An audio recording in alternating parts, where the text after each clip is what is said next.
Hello, welcome back to Just a Guy Productions. I'm Shining Dragon, and I have here today with me a sword because in the Scorpion King 2 movie, 2 out of 4 Scorpion King movies, the fourth one set to be released this coming January. In the second movie, the Sword of Damocles is the central object, which segues into this movie review, so that was perfect timing. Okay, no more props. Alright, so, the Scorpion King 2, of the 4 movies that I've seen so far, and fifth one soon to come out, is by far my least favorite. The plot development wasn't as strong as the other ones. The acting was certainly not the best, and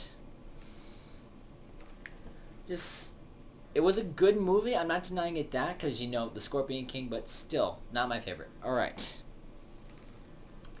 So it starts off with this very shadowy, mystical, sort of slow-mo battle scene while a narrator is telling us the story of the Black Scorpions, an order of mercenary bodyguards who fight for money, not for honor, who were trained for long, long years. Very similar to how the Spartans were trained back, when they were sorry, I'm getting this mixed up. The Spartans actually came after the Acadians in all technicality. It's just that the Black Scorpions bear so much resemblance to the Spartans, training from when they were young boys into the time that they were grown men, and devoting their lives entirely to the subject of combat. But yeah, 2 different cultures, very similar bring-ups. So yeah, it opens with a shady battle scene of the Black Scorpions versus what look to be Roman legionnaires, even though there's no one even remotely similar to a Roman legionnaire in The Scorpion King, despite the fact that this is a prequel set several years before the setting of the first Scorpion King. So it opens with the story of Asher, a famous mercenary who, although being the greatest Black Scorpion ever, refused to allow his own son Matthias, coming out to be the Scorpion King, to participate in training to sort of step into his father's place. It opens with a scene called The Games, in where 24 boys are competing against one another, and 12 of them, provided they survive, 12 maximum, will go on to train to become scorpions, and the other 12 will just not, I guess. So yeah. And there we meet the cruel, sadistic, grouchy, and horribly acted Sargon, sort of like a captain of the guard figure for the Black Scorpions. He's their leader, their commander. He runs the show, basically, and he ousts both Matthias and his female friend Layla because he knows Matthias was not allowed to be there and that girls are not allowed to fight ever, which is disappointing to me because all my favorite warriors in these movies are women, as are most of my favorite warriors of all time, except for Matthias himself. So yeah, there's a heated fight between Asher, who steps up to save his son, and Sargon. Sargon is defeated, and then the intervention of King Hammurabi, another example of historical inaccuracy, intervenes and says that to justify his wrongs, Asher must send Matthias in for training because Hammurabi thought that Matthias showed promise in combat and liked to see what he could do if he joined the Scorpions. And then later that night, Sargon uses black mystical magic art stuff to kill Asher in his sleep via scorpion poisoning. So Matthias vowed to avenge him and master the ways of the warrior, as the narration said. So after 6 long years, Matthias returns, a young, powerfully built, strapping young man. He has several meetings with Sargon, who notices that he's outshone all his other cadets. And he wants to make sure that Matthias doesn't try anything stupid by making Matthias his own personal bodyguard and making him swear under Akkadian honor, to have some sort of sacred allegiance to Sargon, who has since taken over in the 6 years Matthias has been absent. So Matthias, having hatred for Sargon, knowing that Sargon was the man who killed his father, defies this, rescues either his friend or his brother Noah, and escapes from the city and escapes from Akkad, only to result in Sargon using even more black magic to kill Noah, thus making Matthias hate him even more. From there, he decides to travel to Egypt to seek out the legendary Spear of Osiris, which was relevant in The Mummy Returns, used to kill the Scorpion King. Oh my god, the irony. So yeah, he goes to seek the Spear of Osiris, accompanied by his friend Layla, who snuck out of Akkad while following him in his quest to Egypt. There they meet the Greek poet Aristocles of some Greek city I cannot pronounce. He informs them that the Spear of Osiris is a useless object to pursue, being as it is only effective against Egyptian monsters. Yeah, it's only effective against Egyptian monsters, and therefore will not be used in defeat, and will therefore be not and will therefore not be useful in defeating Sargon. Sorry, I just can't talk today.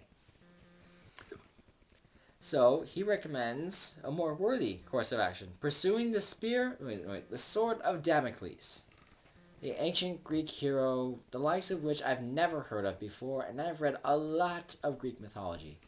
So yeah, from there they travel to the Greek city of Crete, where they have to enter the labyrinth to gain access to the underworld, find the sword, go kill Sargon, then hopefully live happily ever after. Yeah, no. They wind up stuck in the labyrinth after an intense fight scene between Matthias and some Greek warriors. Once again, historical inaccuracy. I will continue to point that out throughout the rest of the course of this video, because this movie is full of historical inaccuracy. Not to nitpick though, still a good movie. So yeah, they end up stuck in the labyrinth, have to battle the Minotaur. Once again, historical inaccuracy, not even 45 seconds later. So yeah, they have to battle the Minotaur, who is not really so much enslaving the city with fear so much as protecting it. So yeah, they go to battle the Minotaur. Ari convinces some other prisoners to help them. From there, after the defeat of the Minotaur, they travel to the underworld, retrieve the sword. All the mercenaries die, except for Matthias, Ari, Layla, and their new companion Fong, a Chinese acrobat taken prisoner some time ago. So yeah. From there, the goddess Astarte seeks out Sargon's help in retrieving the Sword of Damocles and returning it back to the underworld, and hopefully capturing Matthias and corrupting him to stay with her for eternity, or until she gets bored of him, or something. She has this whole scheme planned out, and it's not pretty. So yeah, Sargon agrees to help. He has to make Astarte an enormous offering by luring everyone in their capital city to the arena and burning them alive. Layla and Fong go to stop him. Fong tricked into thinking he would be receiving a hero's welcome. But yeah, Layla and Fong go to the arena to find out what's going on. End up having to have a fight with the guards. Matthias faces Sargon, and here is the only good plot development in the entire movie. Ari was paid to work for Sargon to lure Matthias to his death, because, according to him, a fortune in jewels and a good tale to tell, what writer could resist that? Speaking as a writer myself, I can understand his temptation, but I will remind you that we are always opposed to writers going against codes of honor for their own personal gain here at Just a Guy Productions. Always opposed. So yeah, don't do it. Okay, so back to the movie. Matthias faces Sargon. Ari double crosses Sargon after being referred to as a scribe and not a poet. So he switches out the swords, leaving Sargon a fake one and sneaking Matthias the real one. Sargon uses the black magic that Astarte gave him to transform into a giant, transparent scorpion. Come on. This is where we get into where I get really, really nitpicky about this movie. Just, no. No. You don't make a monster transparent. I mean, yeah, it makes for a good challenge for Matthias, but just no. I mean, it's so obvious how he's going to defeat it, and yes, he does. Matthias splashes oil on Scorpion Sargon, stabs him with the Sword of Damocles, he dies. Astarte recovers his sword. Then Matthias sets out to seek adventure. Although he loves Layla, he sets out to seek adventure, traveling the world, working as a mercenary, fighting for a living. Because unlike Layla, he does like fighting and death as much as he thought he did. Alright, that's the basic plot of the movie. Now let's get nitpicky. Awful CGI.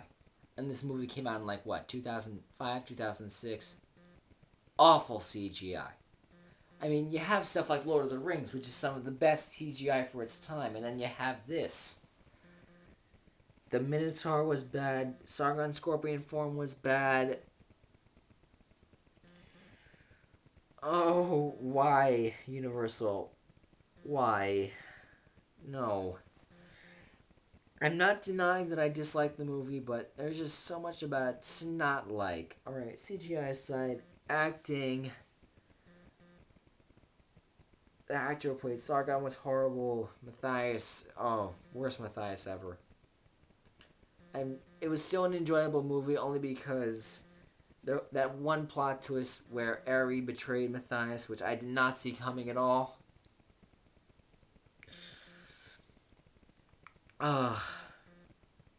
Sorry, it's just wow, they could have done such a better job. It did a good job with what they had to work with, being as this was a made-for-DVD movie, but they could have done so much better. I'm not here to criticize you, universe. Well, I actually kind of am, because I'm making movie reviews. I still enjoyed the movie. I liked what they did with the character Fong. I liked the action sequences. I liked the combination of historical events.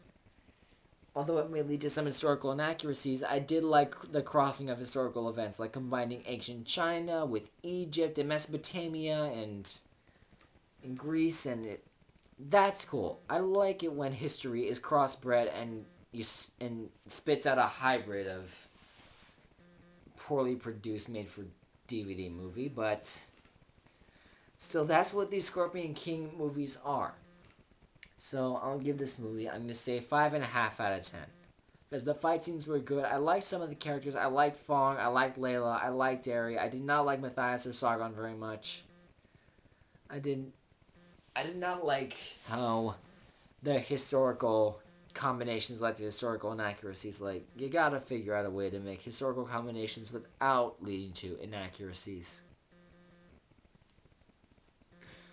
But then again, is that really all a combination of historical events really is? Just one inaccuracy after the next? That's a question worth thinking about. Thanks for watching.